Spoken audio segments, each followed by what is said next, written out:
பெண்ணுக்கு இயற்கை எதை கொடுத்திருக்கிறது என்றால் பொறுத்துக் கொள்கிற ஆற்றலை கொடுத்திருக்கிறது, போராடுகிற ஆற்றலையும் கொடுத்திருக்கிறது. நெஞ்சுக்கு நீதியும் தோளுக்கு வாழும் நிறைந்த சுடர்மணி பூண், பஞ்சுக்கு நேர் பல துன்பங்களாம் இவள் பார்வைக்கு நேர் பெருந்தி, வஞ்சனையின்றி பகையின்றி சூதின்றி வையக மாந்தரெல்லாம் தஞ்சமென்றே உரைத்தோம் அவள் பெயர் சக்திவோம் சக்திவோம் சக்திவோம் என்கிறார் மகாகவி பாரதி.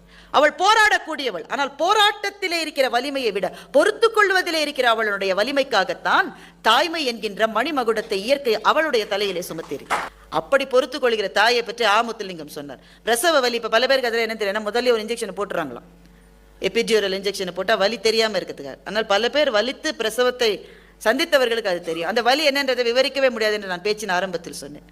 ஒரு காட்டுக்கு நடுவில் ஒரு மாளிகை இருக்கிறது. அந்த மாளிகை முழுக்க மின் விளக்குகள் எரிகின்றன. அந்த வீட்டுக்குள்ளே ஒரு புறா சட்டுன்னு உள்ள நுழைஞ்சது. அந்த வெளிச்சத்தை பார்த்து மிரண்டு போய் அங்கேயும் அங்கேயும் எங்கேயும் எங்கேயும் சுற்றி சுற்றி சுற்றி சுற்றி சுற்றி அப்படியே வெளியில போகுது. பிரசவ வலி என்பது அப்படித்தான் இருக்கும் என்பது ஆண்களுக்கு எப்படி தெரியும்? அந்த வலி எங்கிருந்து கிளம்புகிறது, எப்படி சுற்றி வருகிறது, எப்படி வெளியே அப்பாடி வெளியில போச்சுன்னு இருக்க முடியாது, ஒரு நிமிஷத்துல திரும்பி வரும். இதை தாங்கிக் கொள்ளுகிற பெண்ணே, உன்னுடைய வல்லமை, உன்னுடைய பொறுமை, உன்னுடைய கருணை உன்னை தாயாக மாற்றி இருக்கிறது. நம்முடைய குடும்பங்களை பற்றி நமக்கு இருக்கிற மிகப்பெரிய பிரச்சனை, 5ஆம் கிளாஸ் படிக்கிற குழந்தைய கோர்ட்ல நிறுத்தி வச்சு அம்மா கூட இருக்க போறியா அப்பா கூட இருக்க போறியான்னு கேட்கிறேன். குழந்தை என்ன பதில சொல்லு? நேற்று யார் சாக்லேட் வாங்கி கொடுத்தாங்களோ அவங்களோட போறேன்னு சொல்லு. அவ்வளவுதான் நான் அதனுடைய வாழ்க்கை. அப்போ பிரிய வேண்டும் என்கின்ற கட்டங்கள் சில திருமணங்களில் வருகின்றன. அதை எதிர்த்து கேட்பதற்கு யாருக்கும் உரிமை இல்லை. ஆனால் அந்த கட்டங்களிலே இருக்கிறவர்கள் கணவனும் மனைவியுமாக இருந்தால் அது அவர்களினுடைய முடிவு. ஆனால் அவர்களுக்கு குழந்தைகள் இருந்தால் யாராவது ஒருத்தர் பொறுத்து தானே போகணும். ஒரு கை நீள வேண்டும், இன்னொரு கை அதை பற்ற வேண்டும். நீளுகின்ற கை ஆணின் கையாகவும் இருக்கலாம், பெண்ணின் கையாகவும். ஆனால் யாராவது ஒருவர் செய்ய வேண்டும். இருவருமே செய்யவில்லை என்றால் குடும்பம் என்கின்ற அந்த பயிர் தண்ணீர் இல்லாமல் காய்ந்து வறண்டு போகும். அப்போ 2 பேருக்குமே அந்த பொறுமை தேவை. தாங்குகின்ற வல்லமையை கடவுள் பெண்ணுக்கு அதிகமாகவே கொடுத்திருக்கின்றார். அதனால நீங்க தியாகம் பண்ணிக்கிட்டே இருங்க, அவங்க ஏறி தலையில மிதிக்கட்டும் நான் சொல்லலை. ஆனால் குழந்தைகளுக்காக நீளுகின்ற முதல் கை நம்முடைய கையாக ஏன் இருக்கக்கூடாது என்று நான் கேட்கிறேன். யார் மகிழ்ச்சியானவர் என்று ஒரு கேள்வி. மகிழ்ச்சியானவர் யார்? வெளிநாடு போகாதவர், கடன் வாங்காதவர், தன்னுடைய வீட்டில் மதியம் சோறும் கீரையும் சாப்பிடுகிறவர், இவர்தான் மகிழ்ச்சியானவர் என்று தர்மன் பதில் சொல்லுகின்றார். பிரசன்ன மாளிகாவில் ஆதிசங்கரர் ஒரு கேள்விக்கு பதில் சொல்லுகிறார். யார் உணவிட தகுந்தவர்? நீ ஒருத்தருக்கு சாப்பாடு போடணும்னா யாருக்கு சாப்பாடு போடணும் அது கேள்வி.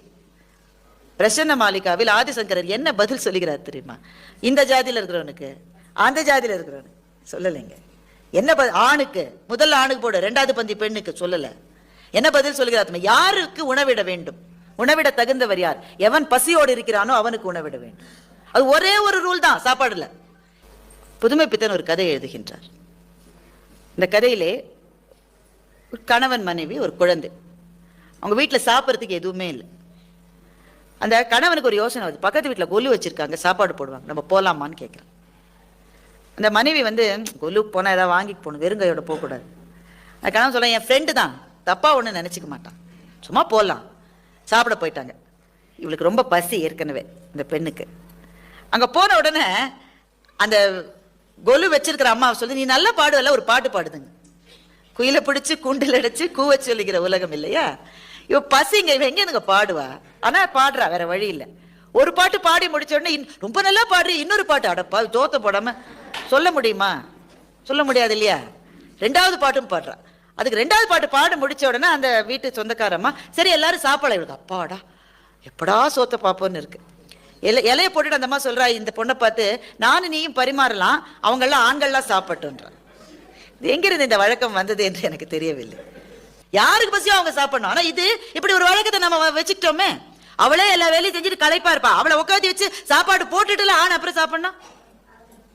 முதல் வேலையாக அவர்களை உட்கார வைத்து நீங்கள் பரிமாறுங்கள் என்ற ஒரு விதி வந்ததுனால இந்த பொண்ணு சொல்றா, நானும் நீ சேர்ந்து பரிமாறிடலாம். இந்த பொண்ணுக்கு வேற வழி இல்லை, பசி, பாடி வேற டயர்ட் ஆயிடுச்சு, ஆனா வேற வழி இல்லை. சோற்ற அந்த பொண்ணு போட்டுட்டா, இந்த அம்மா நெய் விட வர்றாங்க. நெய் கிணத்தை வச்சிருக்காங்க. இப்ப பக்கத்துல இருக்கிறவங்களுக்கெல்லாம் போடும்போது ஒரு ஸ்பூன் போட்டுக்கிட்டே வராங்க.